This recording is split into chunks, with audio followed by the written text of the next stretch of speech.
जब ये शरीर नहीं था तब भी मेरी आत्मा थी। कहां थी? ईश्वर के पास। जब मैं हूं तो भी मेरे अंदर आत्मा है, और जब ये शरीर हाड़ मांस आप लोग चिता पे जलाओगे तब भी शेष मेरी आत्मा रह जाएगी। यदि आप उस आत्मा का नाम अनिरुद्धाचार्य रखना चाहते हैं तो सांसारिक व्यवहार के लिए रख लीजिए कि अनिरुद्धाचार्य जी की आत्मा है, ये मन है। यदि आप उस आत्मा का नाम रखना चाहते हैं अनिरुद्धाचार्य, तो आप संतुष्टि जैसे मिले वैसे रख लो, लेकिन आत्मा आत्मा ही रहेगी। आप कुछ भी कर लो। हाँ या ना?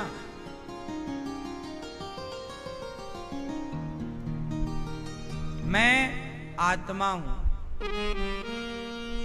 मेरा ये शरीर जल जाएगा चिता पर, फिर भी मेरे पास एक शरीर रहेगा। हाँ या ना? कौन सा? कौन सा? वो शरीर जिस शरीर से आप लोग सपना देखते हो। आप सपना देखते हो? हाँ या ना? हाँ या ना? तो जब आप सोते हो तो आपका शरीर तो बिस्तर पे होता है, पर आप सपने में हरिद्वार चले जाते हो, सपने में वृंदावन आ जाते हो, सपने में किसी से मिलते हो। तो बताओ वो सपने का जो शरीर आपको मिला वो किसका था? बोलो। आपने सपने में अपने आप को कहीं और देखा ना?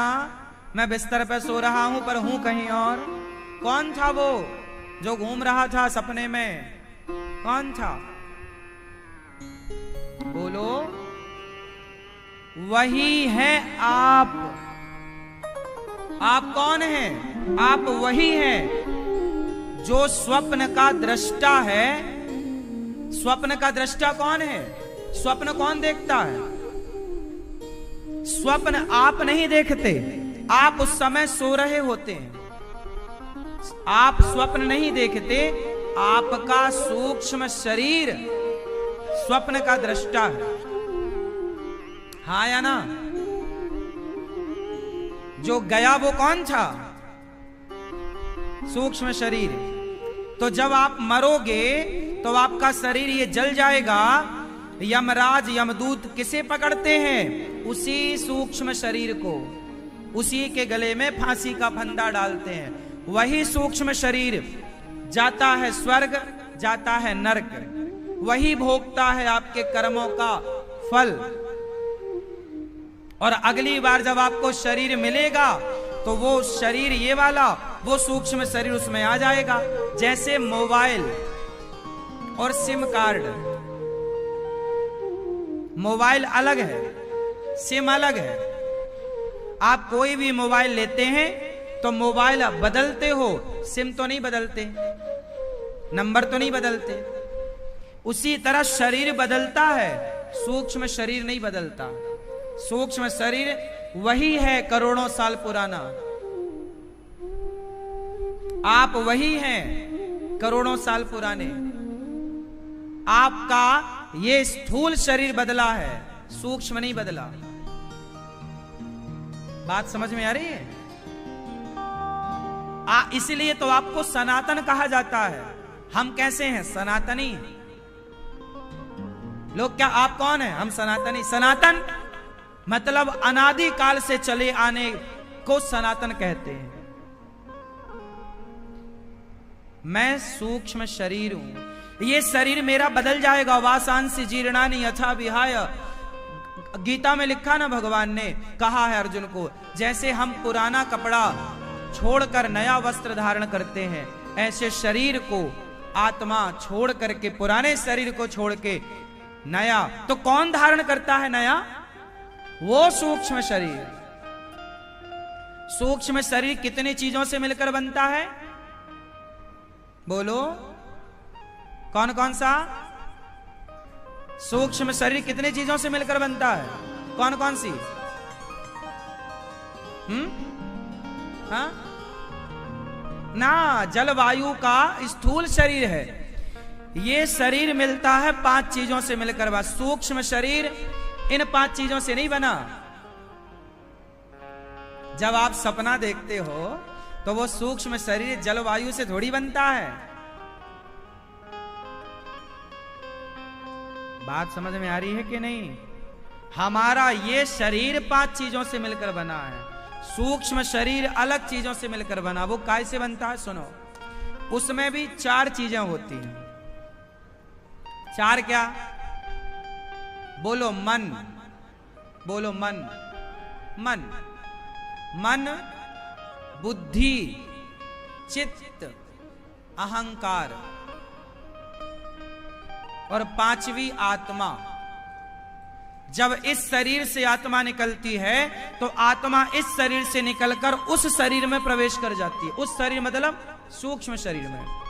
तो आत्मा सहित ये भी 5 लोग हैं। इन 5 को कहा जाता है सूक्ष्म शरीर। मन, बुद्धि, चित्त, अहंकार।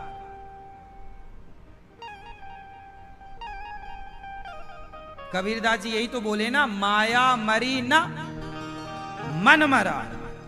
मन नहीं मरता। और मन अंतःकरण चतुष्टय होता है।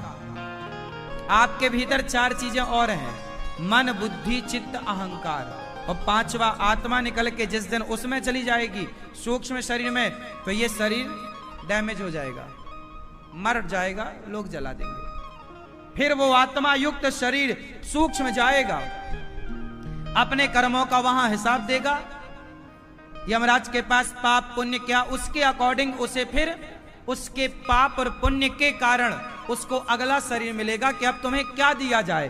तुमने कितने पाप किए हैं तो तुम्हें कितना गंदा शरीर दिया जाए, और कितना पुण्य किया है कि तुम्हें कितना बढ़िया शरीर दिया जाए, कितना बढ़िया लोक दिया जाए। वो तुम्हारे पाप पुण्यों पर डिपेंड करता है। यह ईश्वर का यही चक्र है। इसे आप मानो। कुछ लोग कहते हैं मैं नहीं मानता इस बात को, तो नहीं मानो तो चूल्हे में जाओ, हमें क्या है। जो है वो बताया जा रहा है, इसके प्रमाण है, इसके मैं आपको ठोस सबूत दे सकता हूं। ना मानने की तो कोई बात ही नहीं। अब कोई मूसर है नहीं माने तो हम क्या करें। उल्लू कहता है सूर्य नहीं होता, हमें तो दिखता नहीं है, तो क्या उल्लू के कह देने से सूर्य नहीं होता?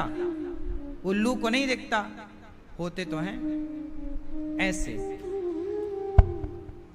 इस शरीर का जो संरचना है ईश्वर ने बनाई है, ऐसे ही एक आदमी जन्म लेता है गरीब के घर, एक बच्चा पैदा हुआ गरीब के घर, एक बच्चा पैदा हुआ अमीर के घर। बोलो हाँ। दोनों बच्चे पैदा हुए, उन बच्चों ने कोई पाप नहीं किया, अभी तो पैदा ही भय है ना, ना तो किसी का दिल दुखाया, ना तो कोई पाप किया। लेकिन पैदा होते ही एक बच्चा गरीब हो गया,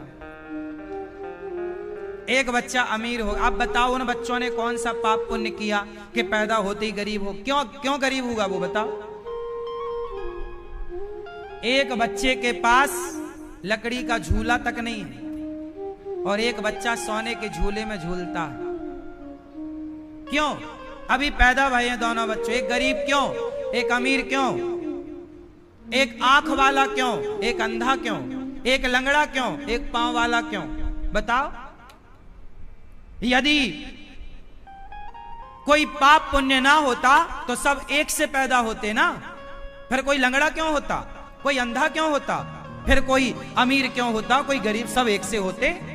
फिर कोई 56 भोग क्यों खाता और कोई 2-2 रोटी के लिए भूखन क्यों मरता, फिर सब एक सा होता ना भैया। इसका मतलब ये है कि यदि ये अमीरी गरीबी सुख दुख है तो ये कर्मों का फल है। बहुत बारीक दृष्टि है ये, आप समझो ना समझो मर्जी आपकी। सब यदि एक सा है, लोग कहते हैं ना सब एक बराबर है, सब एक समान है, नहीं। कर्मों के अकॉर्डिंग ईश्वर ने विभाग कर रखे हैं। जैसे सब लोग प्रधानमंत्री नहीं हो सकते, हो सकते हैं? सब लोग राष्ट्रपति नहीं हो सकते, हो सकते हैं? सबका विभाग है, ये प्रधानमंत्री होगा, ये राष्ट्रपति होंगे, ये गृह मंत्री होंगे, ये फला फला फला, सबकी व्यवस्थाएं ईश्वर ने भी व्यवस्था बनाई है। आज एक स्त्री बहुत सुखी है, बड़ी बड़ी गाड़ियां, बड़ा बड़ा संसार का सुख, बड़ा घर, बड़ी गाड़ी, कोई दिक्कत नहीं। क्या है ये यहीं पर सुख पा रहे हैं, मतलब यहीं इनके लिए स्वर्ग है, ये इनके पुण्य है। ये क्या है इनका, बोलो।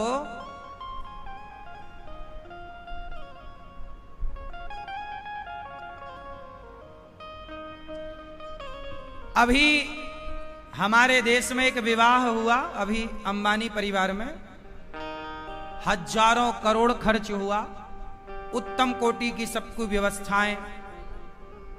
शादी में जो कार्ड बनाया गया था वो एक कार्ड की कीमत 7 लाख रुपए थी। ऐसे से हजारों कार्ड बनाए गए। एक वो है।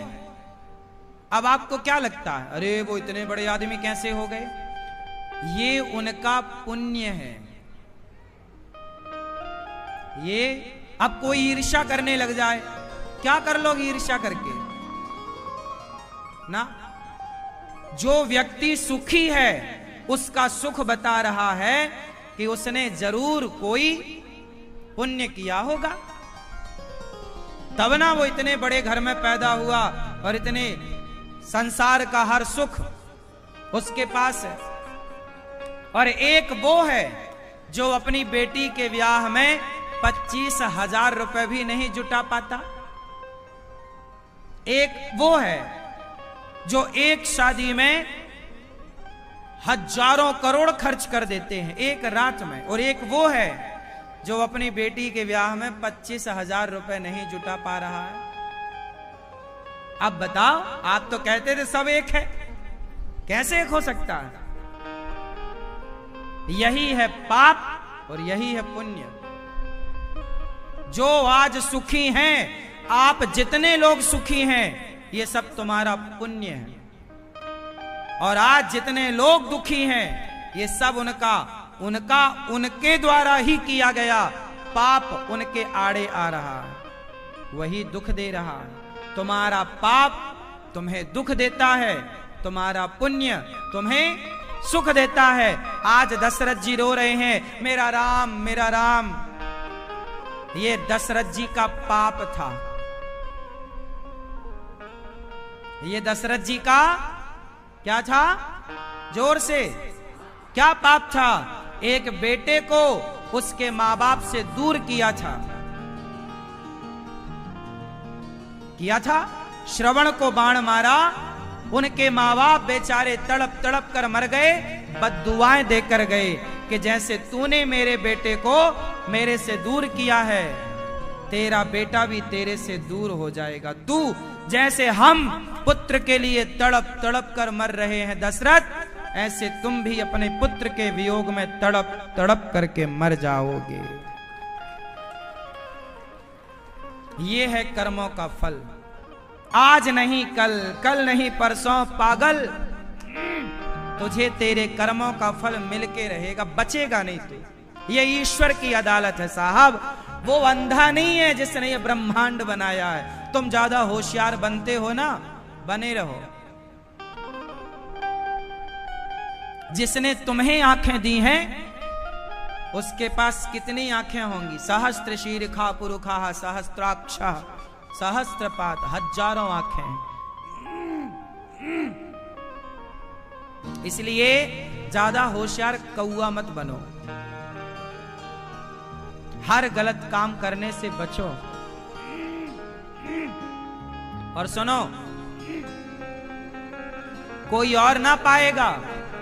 मैंने आपके गाल में एक थप्पड़ मारा है ना, तो बस ये ईश्वर की डायरी में लिख गया कि अनिरुद्धाचार्य ने बेवजह फलाने के गाल में थप्पड़ मारा। वो थप्पड़ मेरे गाल में वापस आएगा, चाहे इस जन्म में आवे, अगले जन्म में आएगा। पागल, बचेगा कोई नहीं। कोई बचा हो तो नाम लिखवाओ मुझे।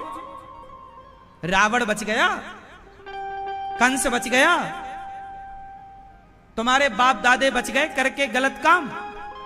फिर तुम बच जाओगे।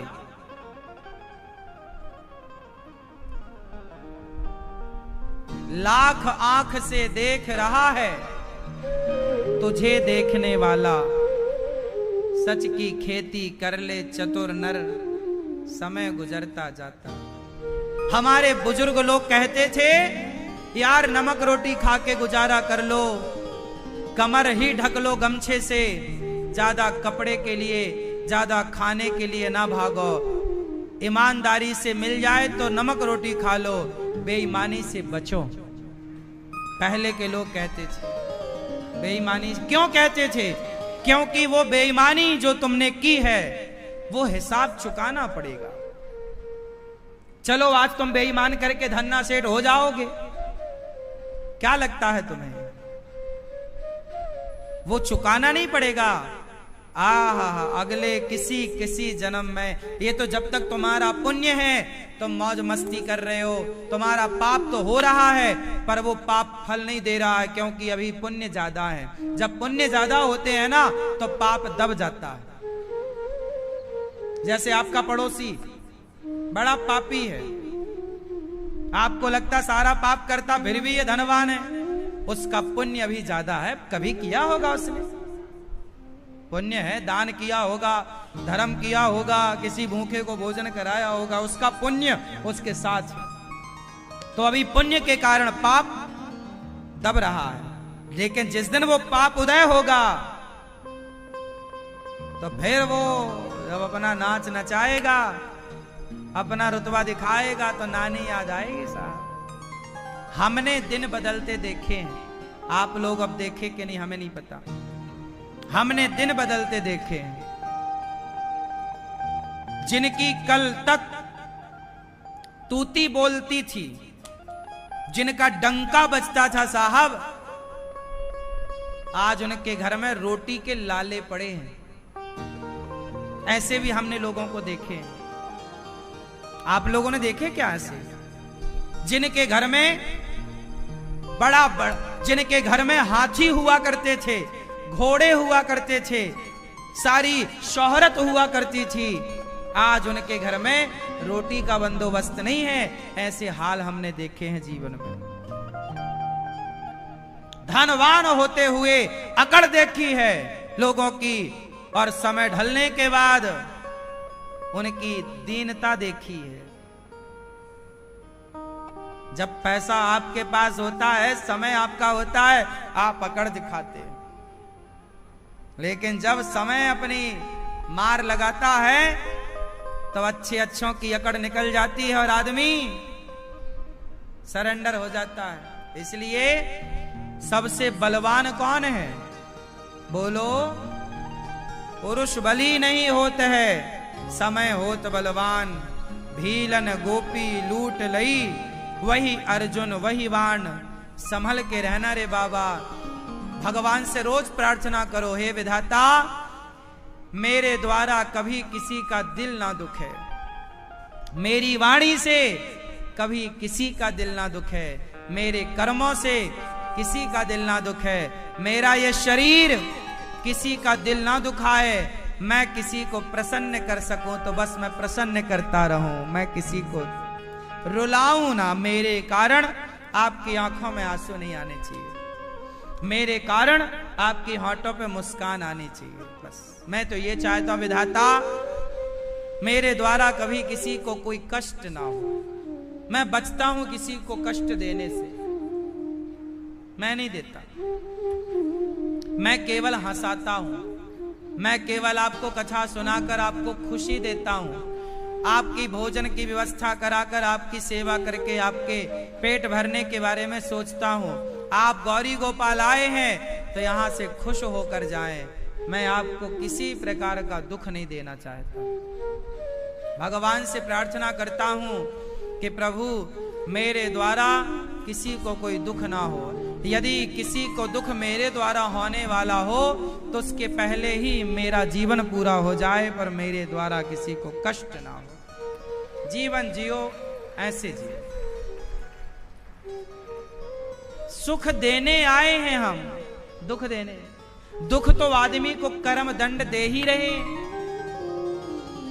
दुख तो आपके कर्म आपको दे ही रहे हैं, मैं क्यों आपको दुख दूं?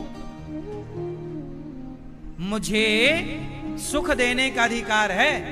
एक मैया मेरे पास आई, महाराज जी मैं मछली खाती हूं, मछली।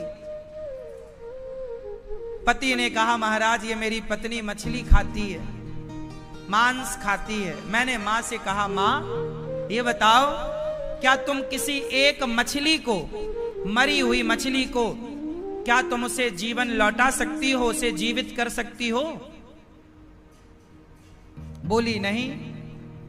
मैंने कहा माता जब तुम एक मरी हुई मछली को, एक मरे हुए मुर्गे को, एक मरे हुए बकरे को आप जीवित नहीं कर सकते, तो एक जीवित बकरे की, एक जीवित मछली की जान लेने का ये अधिकार आपको किसने दे दिया है, ये तो बताओ। आप जो धड़ल्ले से प्राण ले रहे हैं मछली के, बकरा के, बकरी के, हिंसा कर रहे हैं, बताओ किसने आपको यह लाइसेंस दिया कि आप बेवजह किसी की हत्या करें?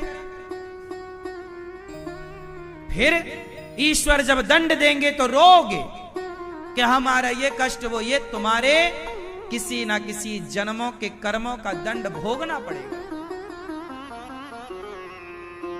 तुम निर्दोष जीवों की हत्या कर रहे हो अपने स्वाद के लिए, और अपने आप को बड़ा पढ़ा लिखा समझा रहे हो, समझ रहे हो। समझदार वो नहीं है जो किसी का गला काट के अपना पेट भरे।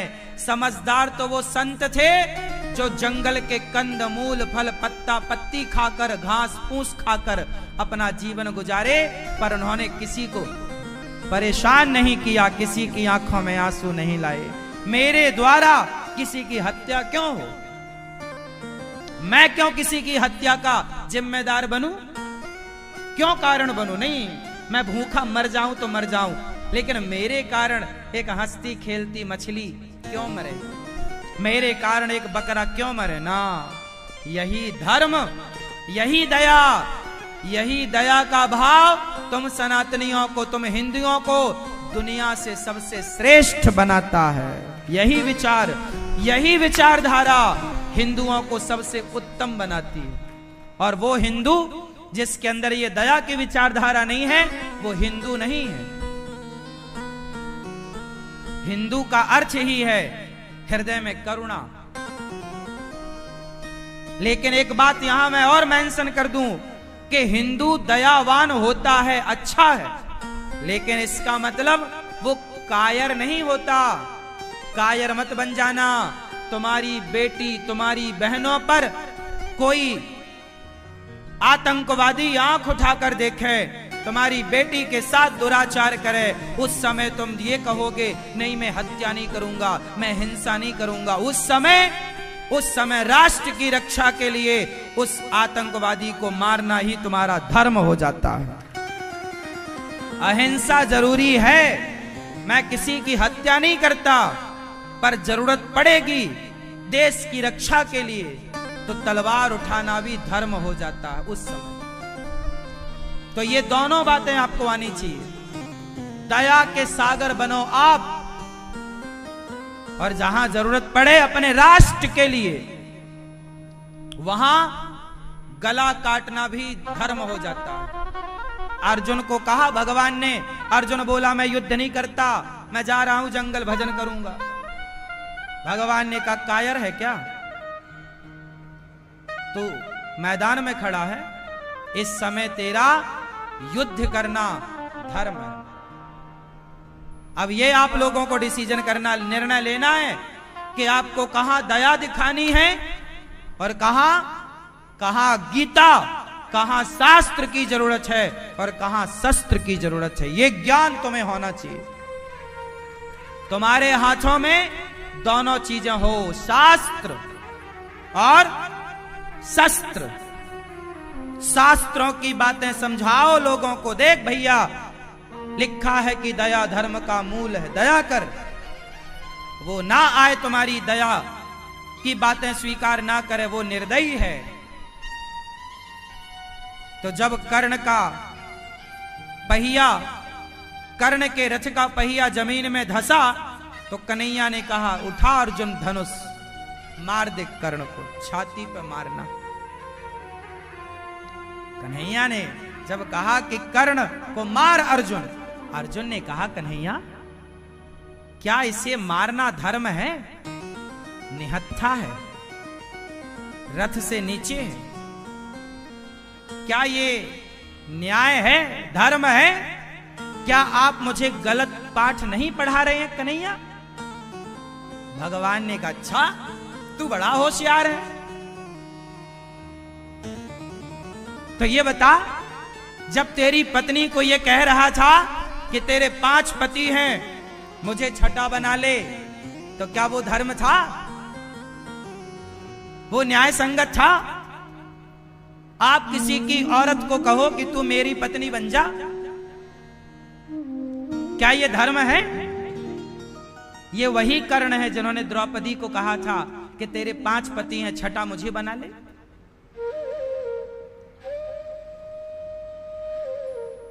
अभिमन्यु जब मर गए,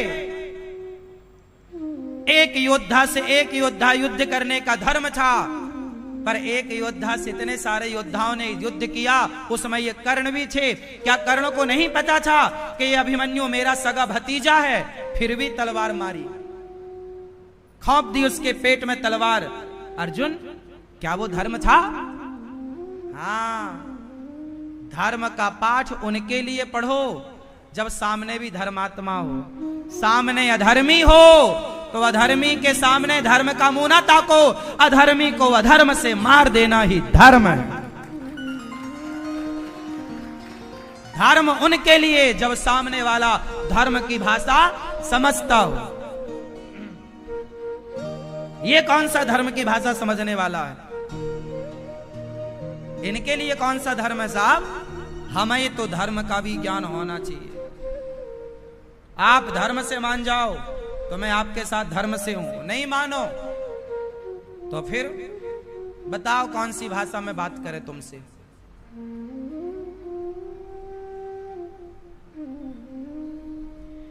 आज के समय पर मेरी इन बातों को नोट करके रखिए, सदा काम आएंगी।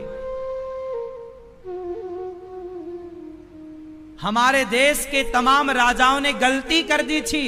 ये भारत गुलाम क्यों हुआ 700 साल तक? क्योंकि हमारे देश के राजा धर्म की बात करते रहे। अरे सामने आओ, युद्ध करेंगे, धर्म। वो अंग्रेज, वो मुगल तुम्हारी पीठ पीछे खंजर घोंपते रहे और तुम उनके सामने धर्म की दुहाई देते रहे। अंग्रेजों ने, मुगलों ने कैसे युद्ध लड़े हैं पता है? राजा लोग सो रहे थे, रात्रि को विश्राम था, और वो आए, सोती हुई सेना पे आक्रमण कर दिया, राजा को बंदी बना लिया। ऐसे ही हुआ।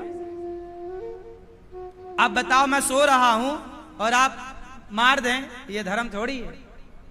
अरे योद्धा का तो धर्म है कि युद्ध भूमि में तुम्हारे हाथ में भी तलवार हो, मेरे हाथ में भी, और फिर मरना वीर गति कहलाती है। लड़ते लड़ते मरे, ये थोड़ी कि सोते सोते तुमने मार दिया। ये तो अधर्म था। ऐसा अधर्म किया उन अंग्रेजों ने, मुगलों ने, और राजाओं को मारा। और हमारे देश के राजा उनके षड्यंत्र को समझ ना पाए। वो कहते रहे, अरे हम तो भारत के हैं, हम तो प्राण जाए पर वचन ना जाए, प्राण जाए पर धर्म ना जाए। अरे प्राण जाए पर धर्म ना जाए, ये बातें उनके लिए हैं जहां सामने वाला भी इन बातों को फॉलो करे।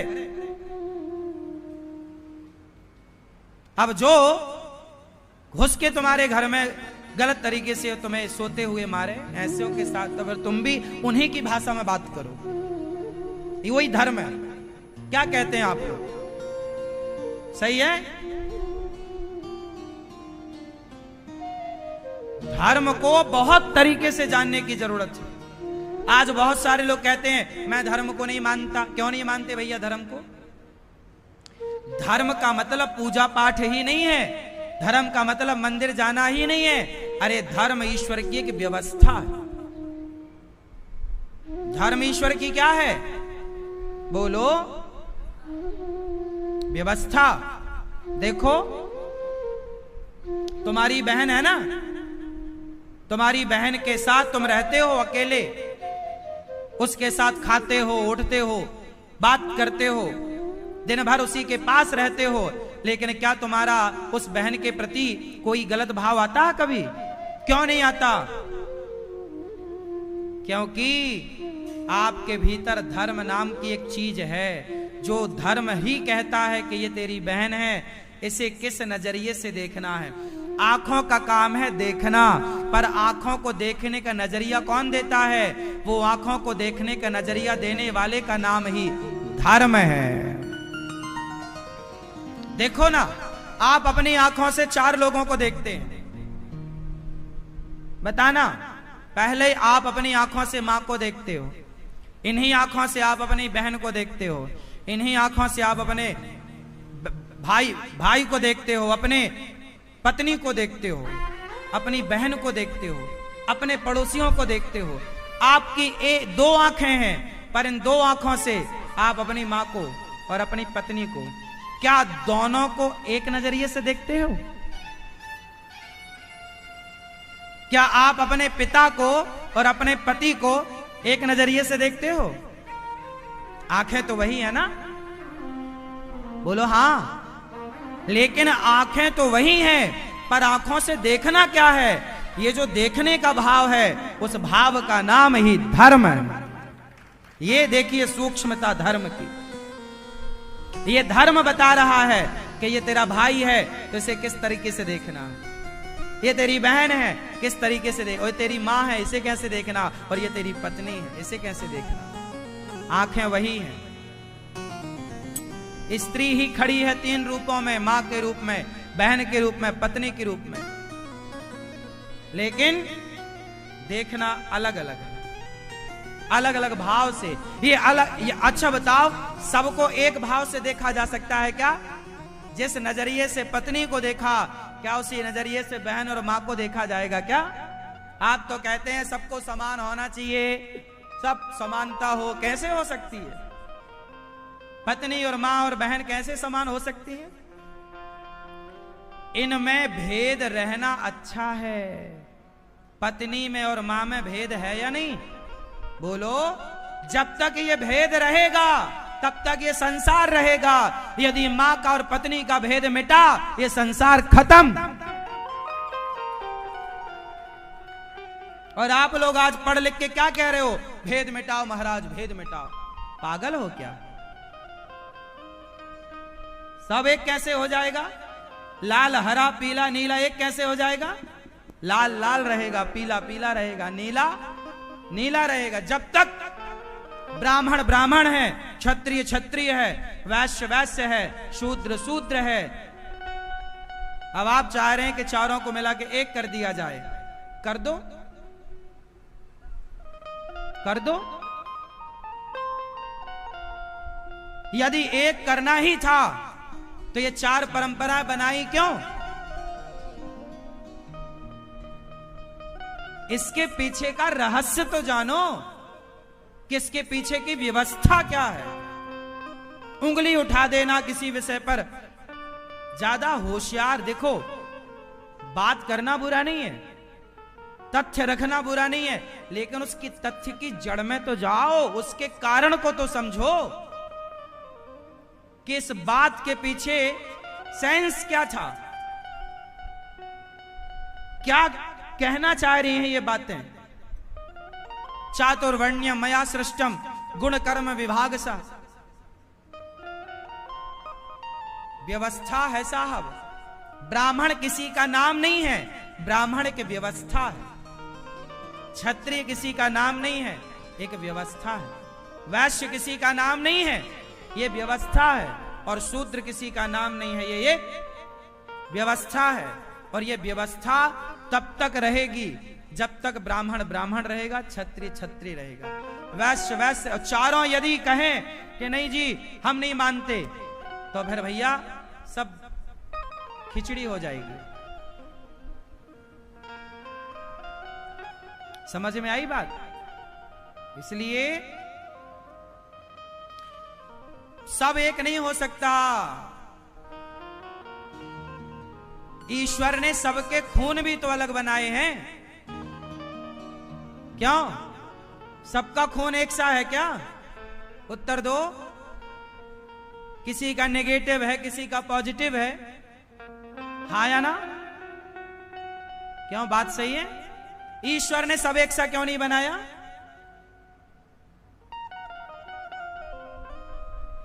इसलिए सुनो, सारे बगीचे में गुलाब हो लाल कलर का, कोई दूसरा पुष्प ना हो। एक बगीचा है जहां केवल गुलाब गुलाब गुलाब गुलाब, और दूसरा बगीचा है जहां गुलाब भी है, गेंदा भी है, चंपा भी है, चमेली भी है, मोगरा भी है, और ना जाने कितने पुष्प। बताओ कौन सा बगीचा सुंदर दिखेगा? जहां सिर्फ गुलाब है वो ज्यादा सुंदर, या जहां सारे किस्म के पुष्प हैं? हरा भी है, नीला भी है, पीला भी है। बताओ, बोलो कौन सा बगीचा अच्छा लगेगा? बोलो। जहां पर सारे रंग हैं। अरे भाई, इंद्रधनुष बनता है कि नहीं आकाश में? बोलो हां। कितने रंग होते हैं? कितने रंग होते हैं? अच्छा, अब उसमें केवल एक ही रंग होए तो इंद्रधनुष इंद्रधनुष रहेगा या वो लक्ष्मण रेखा हो जाएगा? बोलो। अरे भैया, जैसे अनेक प्रकार के रंगों से भरा हुआ चित्र सुंदर होता है, अनेक प्रकार के पुष्पों से भरा हुआ बगीचा सुंदर होता है, उसी प्रकार एकता में अनेकता का भाव, यही तो सुंदरता है भारत की, कि हम रहते एक साथ हैं लेकिन अपने अपने धर्मों का पालन करते हैं। हम ब्राह्मण हैं तो हम ब्राह्मण धर्म का पालन करते हैं, आप क्षत्रिय हैं आप क्षत्रिय धर्म का पालन करते हैं, आप वैश्य हैं आप वैश्य धर्म का पालन करते हैं, आप शूद्र हैं आप शूद्र धर्म का पालन करते हैं। एक में अनेकता की खुशबू है, यही सुंदरता है भारत की। इसलिए कहा है वसुधैव कुटुंबकम। क्या है ये? हम